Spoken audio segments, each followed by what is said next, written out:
Hello everyone, today I want to talk about a Texas law that is in effect today, and it has to do with abortion.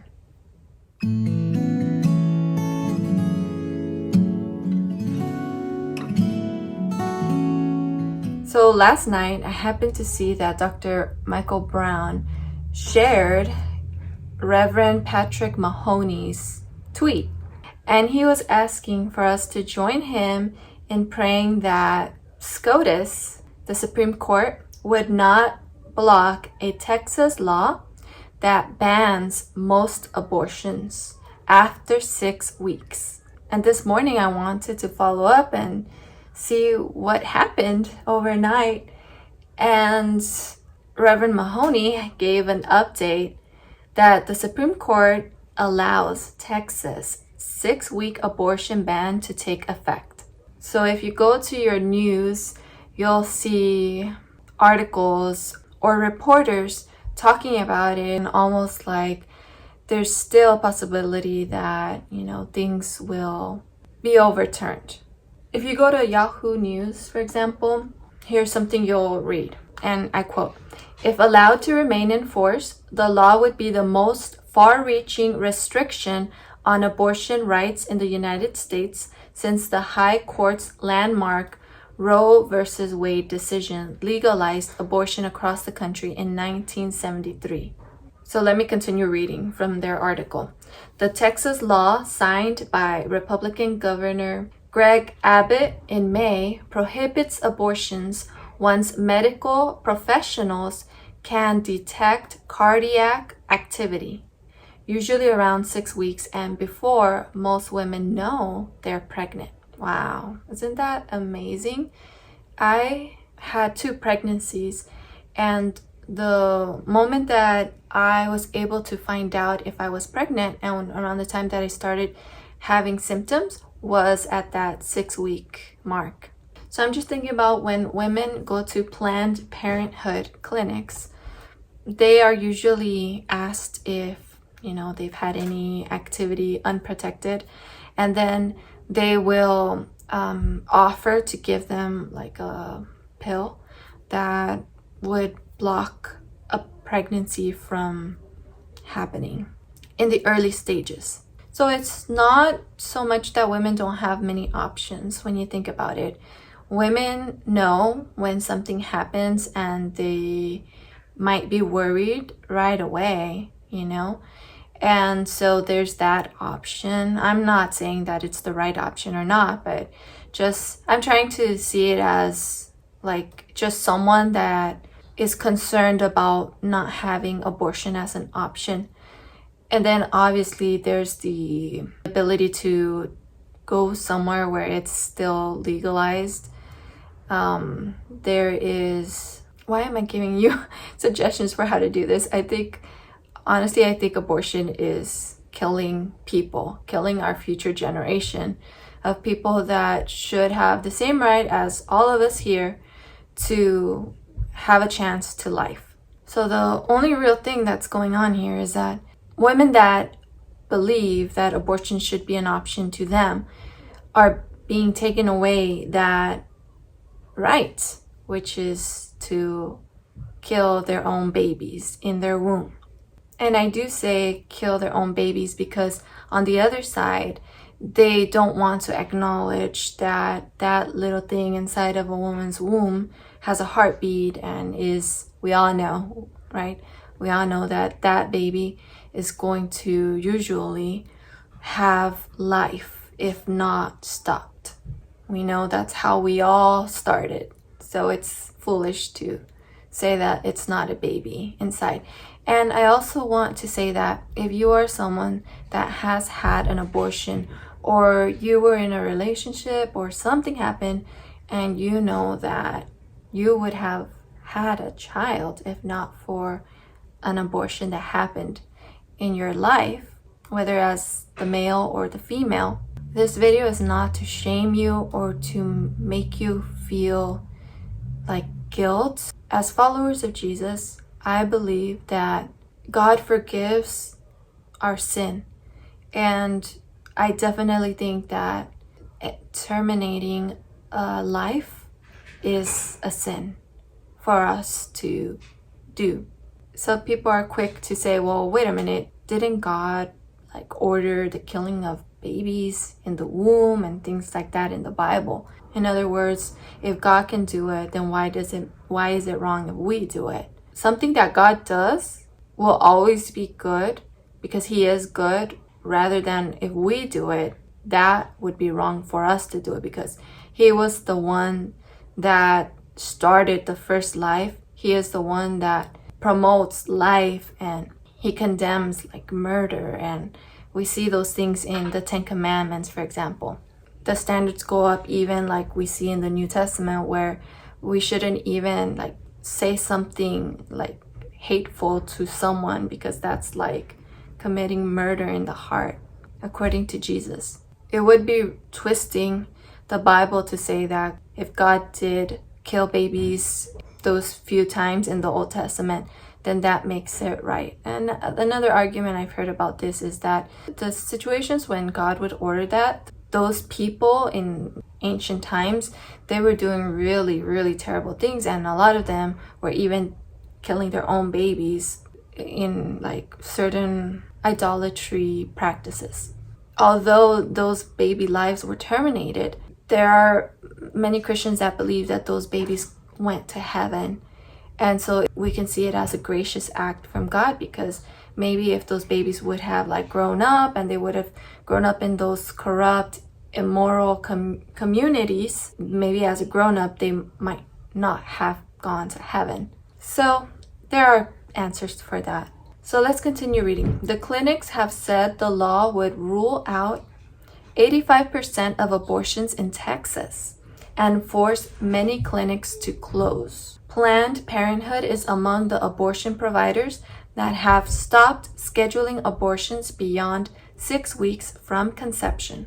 Okay, and it says at least 12 other states have enacted bans on abortion early in pregnancy, but all have been blocked from going into effect. What makes the Texas law different is its unusual enforcement scheme. It's interesting, the wording they chose. Rather than have officials responsible for enforcing the law, private citizens are authorized to sue abortion providers and anyone involved in facilitating abortions. Among other situations, that would include anyone who drives a woman to a clinic to get an abortion. Under the law, anyone who successfully sues another person would be entitled to at least $10,000. So now there's this financial motivation to be a part of this pro-life movement. And to me, it makes sense that you wouldn't just leave it up to, for example, doctors or nurses to make these decisions, to enforce these laws, because I think that it would probably be more likely that these abortions would be done under the table.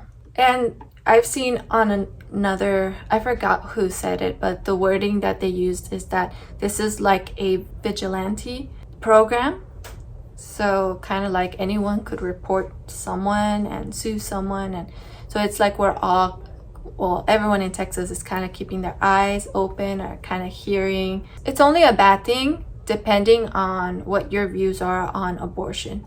So if you think that abortion is simply something that a woman has a right to do, then you're going to see it as a bad thing.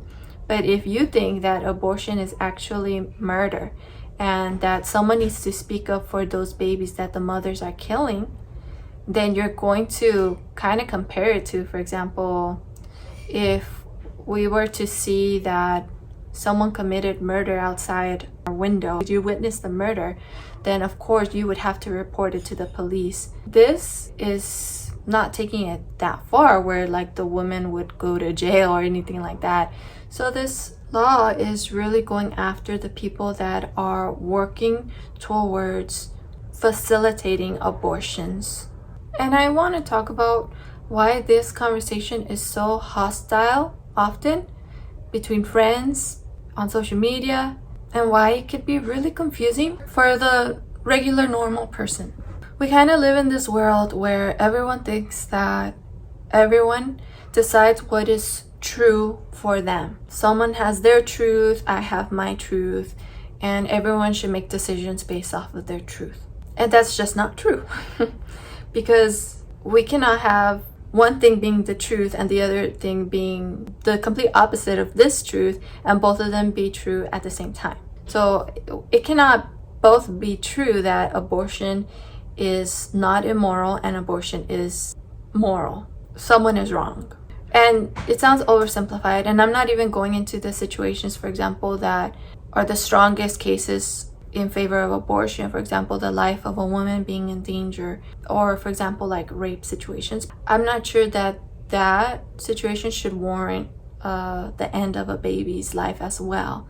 I think only the situations where the woman's life is in danger, those cases should be treated very carefully and save both lives as much as possible. But we're not even talking about those things. We're talking about the normal person that wants to have a lifestyle of just like being irresponsible, honestly, and just wants to have this thrill of them being like just kind of reckless in their sexual life. We are expected to be responsible citizens in this country. There are consequences for even like really small, seemingly small things that we do out in public. There are consequences, there are fees, there is prison time for the things that are more serious. There are consequences of even about parenting. If you're doing a crummy job and kids don't have the best life, there are consequences where those children might be taken away from a home. So there are consequences, and yet we want to operate in this make-believe world that there should be no responsibility in the area of sexuality when it comes to people's lives. People should be held responsible for what they do with their bodies as well. So if you definitely think that you would want to have an abortion later on, then maybe it's time to make lifestyle changes and to embrace being more responsible in that area of your life. And maybe it's time to stop pushing and promoting this reckless sexual lifestyle in movies and shows where you see even like teenagers being portrayed as these people that are having like casual sex. It's unfair for people, both men and women, to turn abortion into a woman's right issue. I'm a woman and I am not in favor of abortion. I do not believe abortion is part of a woman's rights. I'm so thankful that we live in a country where we do have so many rights, but abortion is not something that I believe is a right, but it's actually something that someone attached women's rights to, and then all of a sudden people want to be on that side, because who doesn't want to fight for women's rights in this country? So I'm seeing another article over here by Yahoo News, and the headline says, Biden says Texas 6-week abortion law blatantly violates Roe versus Wade, which he vows to protect and defend. I'm sorry to have to say this, but at the end of the day, it's not what you, Mr. President, believe this country should look like. This country is run by the people.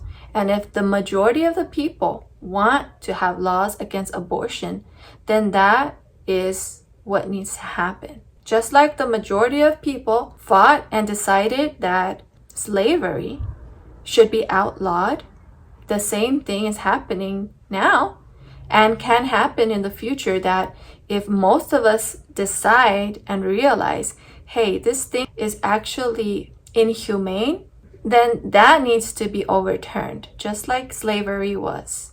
It was violent, and so is abortion. And instead of fighting for abortion, which apparently, come to find out, there is a lot of money behind the babies that women are terminating. I don't want to be too graphic, but those babies are being used in the science field. And I think that is repulsive. I think it should violate ethics in the science field. We shouldn't do that to our own kind, right? We have laws to protect animals. How come we don't have laws to protect human infants?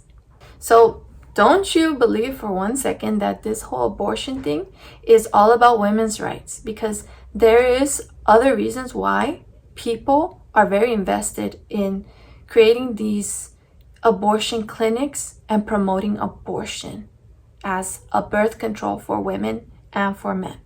And it's not like we are banning women from having intercourse. It's not like we're banning women from using birth control.